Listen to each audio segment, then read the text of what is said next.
is the main message that you're trying to get across with this documentary? Why should people go and watch it? And what is the message that you're trying to get out about this documentary? I think it's because I'm always fighting for the underdog.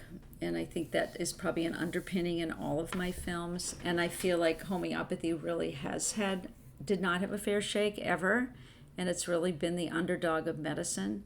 So all I was trying to do with this film is, as I said, have that bit of an opening for people so many people are suffering and they don't know that there's a form of medicine that actually might help them.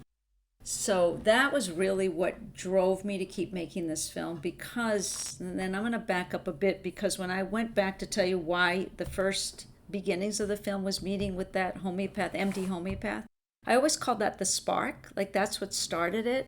But what kept me going for 8 years was hearing story after story after story of people whose lives were dramatically changed with homeopathy. So I know so many people out there that are really suffering and nothing is helping them. So I want them just to know that this is a possibility so that they could choose to have this form of medicine if they wanted it. Mm-hmm.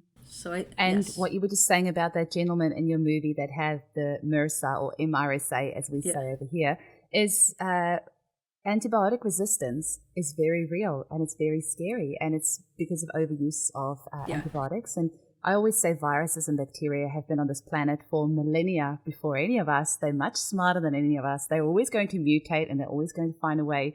So to think that us as humans can somehow wipe them out with antibiotics is just a little bit crazy for me, because they're always going to evolve and they're always going to change. And MRSA is a classic example of that, and how with homeopathy, because it works with the body, it was that gentleman was actually able to heal using homeopathy from something that is completely antibiotic resistant and could have ruined his life. It could have been completely life-threatening. So, and they say with MRSA, once it's in your system, it doesn't leave.